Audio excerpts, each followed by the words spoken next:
آج اگر ان کے بانی کو اگر مصائب ہیں، مشکلات ہیں تو بتائیں، بیٹھ کے بات کریں. میں آج پھر کہتا ہوں، آئیں بیٹھ کے بات کریں اور بیٹھ کے معاملات کو طے کریں. اس کے علاوہ کوئی چارہ کار نہیں. یہ اس وقت 9 مئی کے والے نہیں تھے سر؟ یہ نہیں کاشف، سن لیں پلیز، میری بات سن لیں. میں آپ کو یہ عرض کر رہا ہوں کہ اس طرح نہیں ہو سکتا کاشف عباسی صاحب. یا تو دو چیزیں ہیں، آپ فیصلہ کر لیں کہ 9-10 مئی ہوا ہے. اب 9-10 مئی کے مجرموں سے آپ پولیٹیکل فورسز کے ساتھ جس طرح سلوک کرتے ہیں وہ کر سکتے ہیں؟ نہیں کر سکتے. وجہ آپ یہ دیکھیں کہ کبھی اس طرح نہیں ہو سکتا کہ پولیٹیکل فورسز جو ہیں وہ پاکستان کی ریاست کی اداروں کی اینٹ سے اینٹ بجا دیں اور اس کے بعد بھی ان کو سیاسی جماعت کہا جاتا رہے. اس کی وجہ سے یہ سیاسی جماعت میں سے میں آتا ہوں. چلو سیاسی جماعت والی بات پہ میں خالد صاحب کی ٹویٹ پڑھ دوں آپ کو. آپ اب بحیثیت وزیر اعظم شہباز شریف نے پھر مذاکرات اور میثاق معیشت کی قومی اسمبلی کے فلور پر دعوت دی.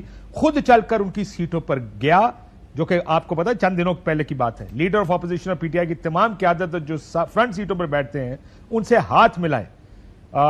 JUIF اور محمود خان اچکزئی سے حال احوال کیا. کیا کوئی مثبت جواب ملا؟ سوالیہ نشان. بلکہ اسٹیبلشمنٹ کے ساتھ مذاکرات کی خواہش پر اصرار کیا گیا. اب بالواسطہ یا بلا واسطہ مذاکرات کی باتیں ہو رہی ہیں جو خلوص سے آ رہی ہیں. یعنی وہ یہ کہہ رہے ہیں کہ ہم مذاکرات کی دعوت دیتے ہیں، وہ ہمارے سے ہمیں جواب نہیں دیتے. وہ کہتے ہیں ہم نے اسٹیبلشمنٹ سے بات کرنا ہے. تو تسی روس اس لیے گئے ہو میاں صاحب، آپ ناراض اس لیے ہو گئے ہیں کہ یار ہم کہتے ہیں ہمارے ساتھ مذاکرات کرو، وہ آگے سے انکار کر دیتے. آپ کہتے ہیں نہیں جی یہ تو نہیں 9 مئی والے ہیں نا. بس 9 مئی والے ہیں تو پھر یہ مذاکرات کی آفر شہباز شریف غلط کر رہا ہے. آپ کا وزیر اعظم ہے، پارٹی کا صدر تھے جس ٹائم انہوں نے مذاکرات کی آفر کی. تھوڑا سا اگر حوصلہ کر لیں تو میں حوصلہ آپ کو کرنا، میں تو خالی آپ کے بیان سنا رہا ہوں آپ کو، میں نے تو کچھ نہیں کہا. اچھا نہیں، سن لیں بھائی، سن لیں. میں یہ عرض کر رہا ہوں کہ کوئی بھی جماعت کا بندہ ہو، اقتدار کا کوئی بندہ ہو، اداروں میں بیٹھا کوئی شخص ہو، کوئی شخص بھی یہ حق حاصل اس کو نہیں ہے، اختیار نہیں ہے کہ وہ ایک مجرم کو NRO دے. نمبر 1.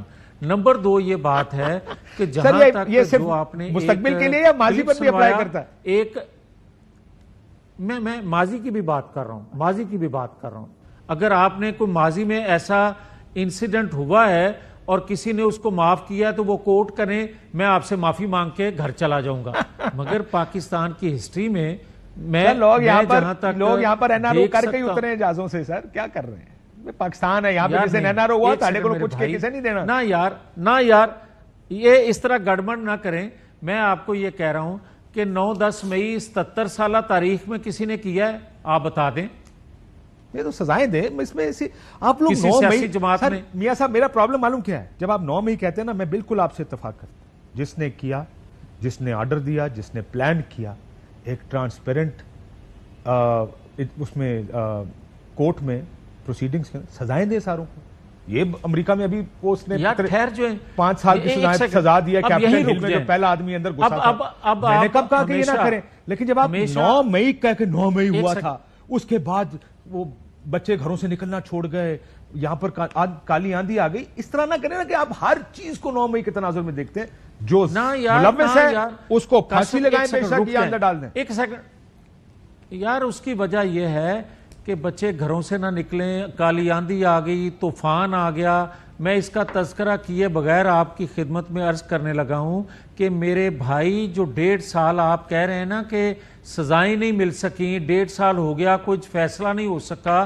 بھائی آج مقامی اسٹیبلشمنٹ سے نکل کے وہ عالمی اسٹیبلشمنٹ کا حصہ بنے ہوئے ہیں، ایجنڈا لے کے آئے ہوئے ہیں ان کا، جس وجہ سے وہ ان کو فیور کر رہے ہیں. اور آپ آج کل سن رہے ہیں کہ آکسفورڈ کا جناب وہ بننے جا رہے ہیں، چیئرمین یا پریزیڈنٹ بننے جا رہے ہیں.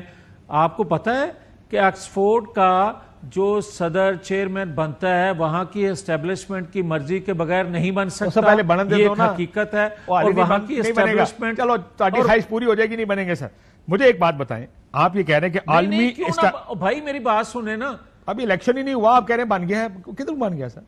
وہ الیکشن ہونا ہے, الیکشن وہ پاکستان کا الیکشن نہیں ہے, اور چیف الیکشن کمشنر اپنے حضرت کہا ہے بن گیا حضور نہیں ہے یہ پاکستان والے, وہ یہ انہوں نے الیکشن نہیں کرانا کہ جس کا نتیجہ پہلے سے آپ ساروں کو پتا ہوگا. وہ حالی الیکشن آکسفورڈ کا ہونا ہے, انہوں ہولینڈ دیو, وہ سکندر سلطان راجہ صاحب نہیں ہے وہاں پہ. میں کہہ رہا ہوں سنیں کون روک رہا ہے یا کون کروانا چاہ رہا ہے, یہ بات نہیں ہے کاشف عباسی صاحب. بات یہ ہے کہ وہاں کے لوگ رد عمل میں جس طرح نکل رہے ہیں, جس طرح وہ گولڈ سمتھ فیملی باہر سپورٹ کر رہی ہے یا وہاں کی اسٹیبلشمنٹ کر رہی ہے, میں تو آپ کو یہ صرف بتانا چاہتا ہوں کہ مسعود کن کا ایجنڈا لے کے آئے ہوئے ہیں, کن کے مورے ہیں, اور کن کے کون ان کو سیو کر رہے ہیں. آج تک 1.5 سال ہو گیا, کوئی فیصلہ نہیں ہو پا رہا.